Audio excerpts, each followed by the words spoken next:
Boa noite, pessoal, tudo bem? Eu vim aqui gravar esse vídeo porque eu gostaria de compartilhar com vocês uma leitura que eu tô fazendo, né? E assim, para quem me conhece sabe que eu gosto muito de ler. E a leitura dessa semana tá sendo Segredos e Mistérios da Alma, tá? De Edir Macedo. É um livro em que eu já fazia sentido para mim, mas eu nunca tinha me deparado com ele, nunca tinha lido, então eu não sabia o quão profundo ele era, né? Então ele fala muito sobre alinhar a sua alma, qual é a função da sua alma, qual é a função do seu corpo, qual é a função do seu espírito, né? E a Bíblia nos diz que nós somos feitos de corpo, alma e espírito, nós somos os únicos, né? A ser feito assim, um ser trino, né? Um ser com três partes. Os animais não são assim, os demais também não são assim, os anjos não são assim, né? E o que me chamou muita atenção neste livro é que a Bíblia fala, e o livro também fala, que a gente não vai conseguir ser feliz se a gente não alinhar o nosso coração, que são os nossos sentimentos, a nossa vontade, com o Espírito, que é a vontade de Deus, né? Então, assim, eu vou falar só da parte que mais me chamou a atenção desse livro, tá? E eu grifei algumas partes que eu quero compartilhar com vocês. E,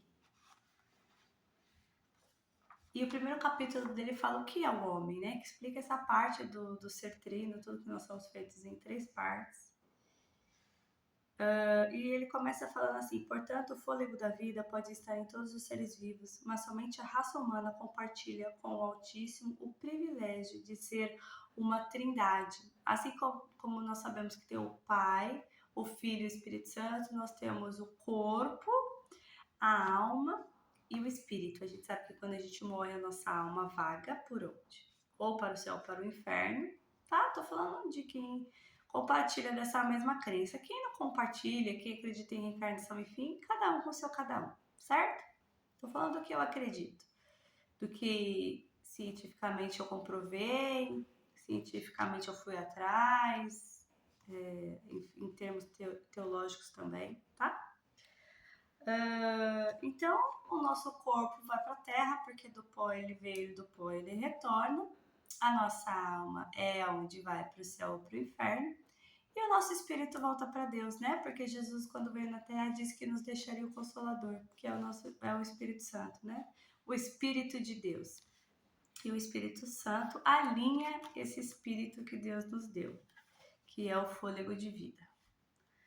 Do espírito vem a inteligência e a capacidade de interagir com o mundo espiritual, né? Quando às vezes a gente tem uma premonição, quando às vezes a gente tem contato com anjos e demônios. Ah, mas Kelly, eu não acredito em anjos e demônios. Então, você não acredita em Deus.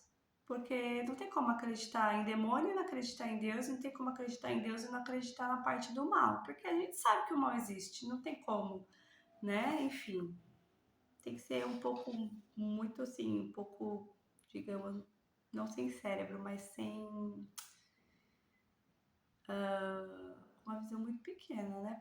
Pra acreditar em um e não acreditar no outro, né? Ah, tem os seres de luz. A Bíblia é clara.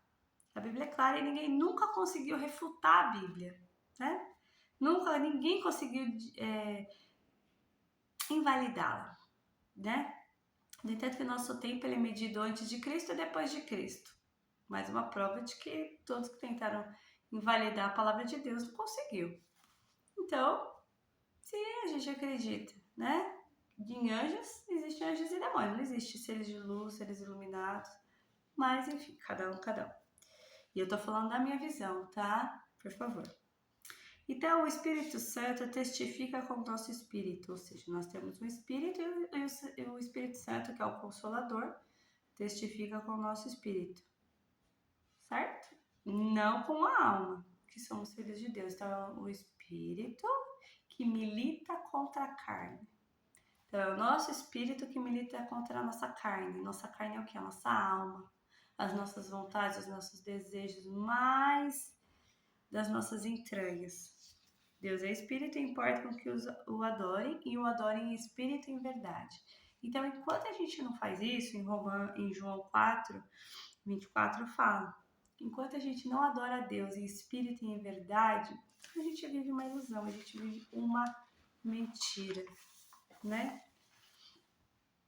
A alma é a substância incorpórea, ou seja, que não possui corpo, que habita na matéria física humana, ou seja, nós temos uma alma, então a nossa vida é muito mais espiritual do que carnal.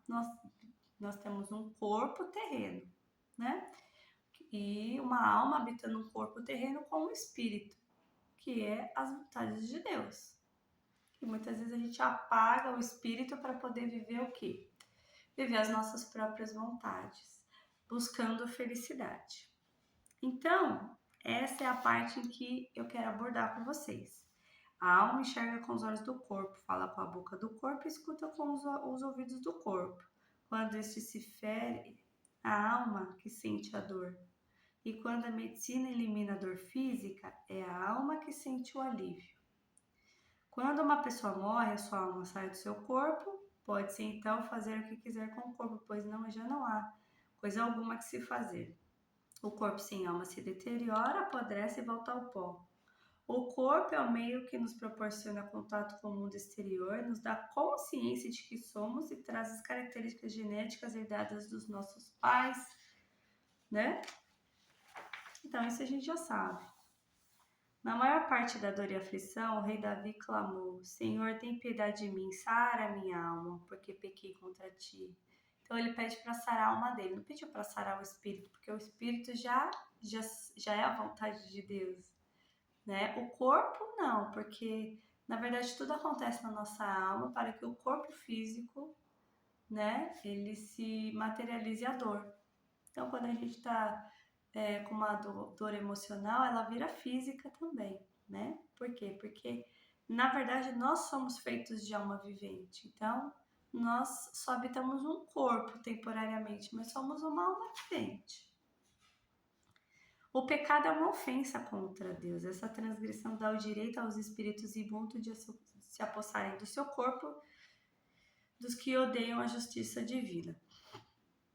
Então, põe desordem e injustiça na vida dessa pessoa. Então, quando nós não obedecemos a Deus, nós obedecemos... Só tem duas vertentes, Deus e o diabo. Quando nós não obedecemos a Deus, nós obedecemos a quem? Ao diabo. É aonde o quê? Nós começamos a odiar as pessoas, a ter inveja das pessoas, a maquinar o mal contra as pessoas, a passar por cima das pessoas, a nos acharmos melhores que as pessoas, não levar em consideração o que o outro está falando, mas sim o que eu quero naquele momento, né? E quando há o arrependimento, ocorre o batismo nas águas, que a gente deixa o velho homem e começamos a ser uma nova criatura, uma criatura voltada para o espírito. Então a alma, ela se submete ao espírito, que é a vontade de Deus. Sabemos que a nossa velha natureza pecaminosa já foi morta com Cristo na cruz, a fim de que o nosso eu, pecador, fosse morto e assim não sejamos mais escravos do pecado. Romanos 6,6. Então, quando a gente aceita Jesus, a gente quer uma nova vida, a gente se batiza, a gente deixa o nosso velho homem e começa a cogitar das coisas de Deus. Pô, eu tenho a oportunidade aqui de mentir, eu não vou mentir. Sabe por que eu não vou mentir? Porque o Espírito Santo está me olhando. Deus está me vendo. E ele não tem parte com quem mente. Se eu quero fazer parte do corpo de Cristo, que é a igreja, se eu quero fazer parte de Deus e viver eternamente com Ele, então eu tenho que ser como Ele. Jesus diz, sejam os meus imitadores, sejam santos como eu fui santo. Ah, mas Kelly, não existe santo, não existe. Mas ele disse o quê? Para você seguir até você alcançar a estatura da perfeição. Porque quando a gente morre, a gente fala. Aí Paulo disse o quê também? Logo Paulo, que foi Saulo, que matou em nome de Deus achando que estava tudo ok. E ele entendeu, Jesus teve um encontro com Jesus e falou, olha Paulo, agora, olha Saulo, agora não se chamarás mais de Saulo, mas sim de Paulo, né?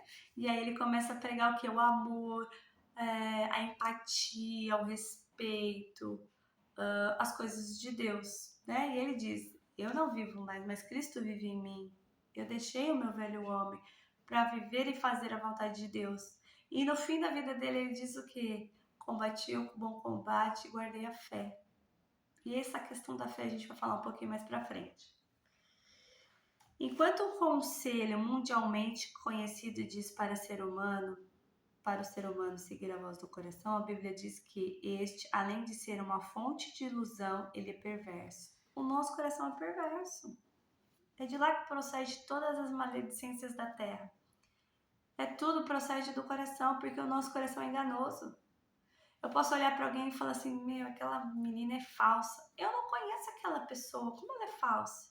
Ai, aquela é uma sem vergonha. Eu não conheço. Mas em algum momento pintou uma inveja e o meu coração ele quer driblar esse sentimento que não pertence a Deus e fazer com que eu acredite naquela mentira. E aí eu vou deixar a minha alma ser conduzida pelo meu coração, né? Que são os meus sentimentos mais errôneos possíveis. O coração é tão enganoso que mente para o ser humano e oculta sua maldade de tal forma que a própria pessoa não consegue perceber o que está passando dentro dela. Somente Deus, na sua infinita consciência e discernimento, pode revelar as maquinações do coração e ajudar o ser humano a não cair nas suas armadilhas. Kelly, que armadilhas são essas? Por exemplo, alguém me feriu. Ah, eu vou me vingar. Ah, mas poxa, o que Deus faria? O que Jesus faria? Ele perdoaria. Mas eu não sou Jesus. Ah, eu não sou perfeita que nem Deus. Então eu quero me vingar. Eu vou me vingar daquela pessoa, eu vou destruir aquela pessoa, eu vou falar mal daquela pessoa, eu vou contar os segredos daquela pessoa se ela já foi minha amiga, eu vou bater naquela pessoa. Eu tô falando, gente, porque eu já fui assim. Eu já fui assim, né? E mais pra frente eu vou contar um pouquinho do meu testemunho. Hoje eu quero falar um pouquinho dessa palavra, desse livro, que assim, me marcou muito e eu achei assim sensacional. E eu nem terminei o livro, tá? Mas a gente vai falando. Se tiver coisas melhores, eu vou continuar falando do livro. Então, assim, o livro, ele fala exatamente o que nós sentimos. E a palavra de Deus fala exatamente sobre isso, né? Ai, poxa, Davi, segundo o homem, o homem segundo o coração de Deus, pô, foi um dos mais pecadores. Por quê? Porque ele confiou no coração, entendeu? Em vez de ele estar lá guerreando com o exército, ele estava onde? Na janela do palácio e viu Batseba tomando banho, cara. E aí ele pegou e falou assim, não vou fazer isso. Por quê? Porque ela é casada, eu sou casado, enfim. Ele podia ter a mulher que ele quisesse naquele tempo. Mas não, ele foi lá, cometeu adultério e ele mandou matar o marido dele.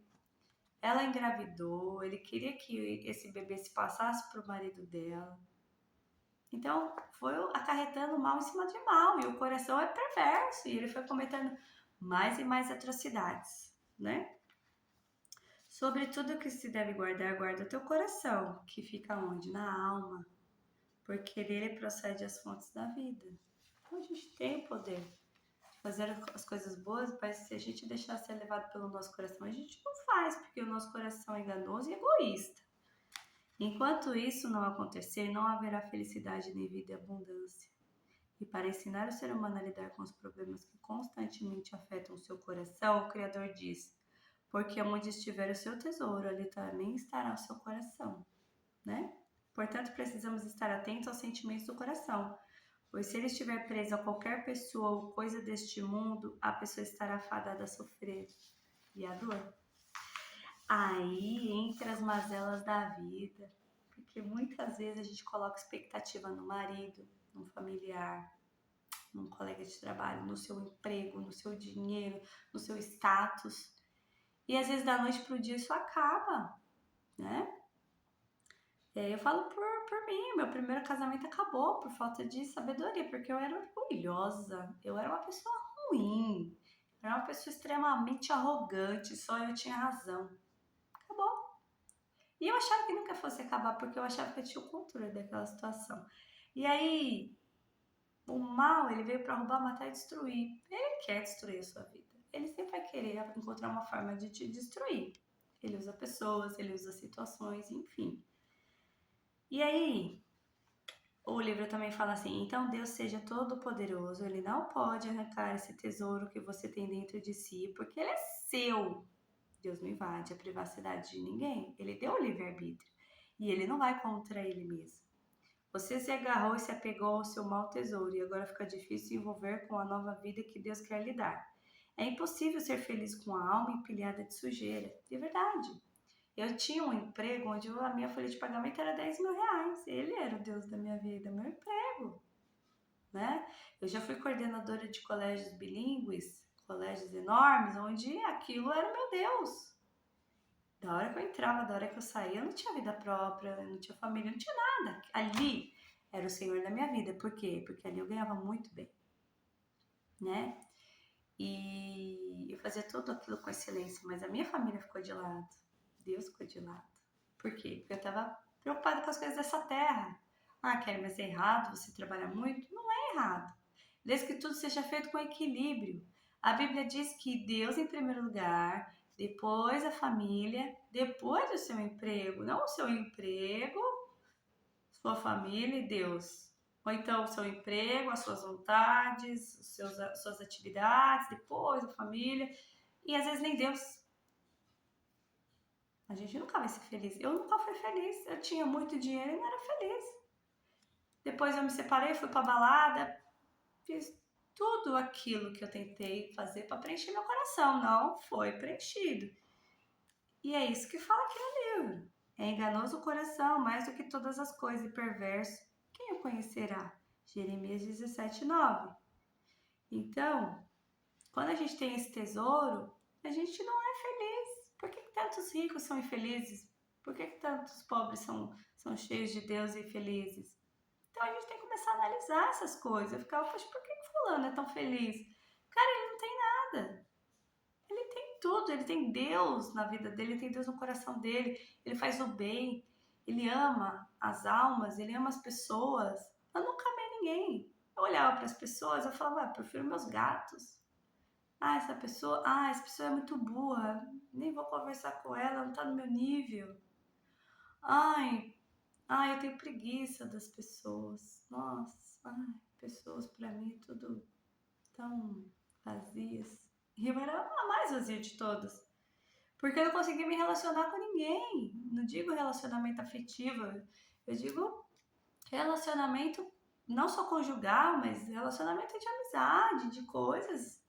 Por quê? Porque ninguém estava à minha altura, né? Acho que nem Deus estava à minha altura, porque eu falava assim, já sei tudo sobre Deus. Pra que eu quero saber mais? Pra que eu quero mais da vida? Então, o coração ele é cheio de desculpas, segue e persegue todo o mal. Não é confiável, pois é a parte mais torta e distorcida que há no ser humano. É o nosso coração, né? Então, muitas vezes eu odio as pessoas inventando algum tipo de desculpa. Por exemplo, no meu casamento, eu vou contar mais pra frente o nosso testemunho, vou contar da minha vida, ele também vai contar da dele, depois a gente vai contar o nosso testemunho juntos. Meu ex-marido, eu desconfiava que tinha amantes e eu fazia da vida dele um inferno. Por quê? Porque a minha autoestima era extremamente baixa, por conta das mazelas da minha infância, que eu também estou escrevendo um livro, eu já estou terminando. Assim que ele for publicado na Amazon, eu vou colocar no canal no YouTube e tudo, vou divulgar. E, enfim, eu não tinha autoestima. Então, o que eu fiz? Eu encarei a minha carreira como o meu ápice de vida, né? Ia pra igreja, achava que entregava minha vida para Deus, estava tudo certo, né? Assim como muita gente faz. E católicos vão pra igreja e não praticam. Enfim, outras religiões vão e também não praticam. Porém, a partir do pecado, a alma se rebelou contra o espírito humano, gerando conflito entre a razão, que é o espírito. Nossa, mas o espírito é a razão? É, o espírito é a razão. É no espírito que a gente sabe entre o bem e o mal. É o espírito que nos diz isso é certo ou errado. Essa é a vontade de Deus, essa não é a razão. Por isso que nós temos que ser razão. E a emoção com o coração que nos engana, a gente tem que deixar de lado. A gente tem que usar a fé inteligente. E o coração, que é a alma. a alma onde habita todas as nossas vontades, as nossas perversidades. Por isso que tem muitos casais que vão para swing, que vão para isso, vão para aquilo, tentar preencher algo que não vai preencher, não vai. Sabe por quê? Que hoje você vai pro swing, vai chegar uma hora que você não quer mais swing, você quer algo mais. Aí vão pra zoofilia, aí vão pra masturbação, aí vão pra pornografia, e aí vão pra abismo, porque um abismo chama outro abismo. E por fim, a gente fala um pouquinho que o corpo sofre consequências, pois ele foi feito para servir como instrumento da alma. Se a alma se sujeita ao espírito e este se sujeita à voz do Espírito de Deus, logo a pessoa viverá em harmonia e paz. Caso contrário, ele estará sempre envolvido em processos de desilusão, fraqueza e engano. Então, o corpo, ele sofre essas desilusões e consequências humanas, né?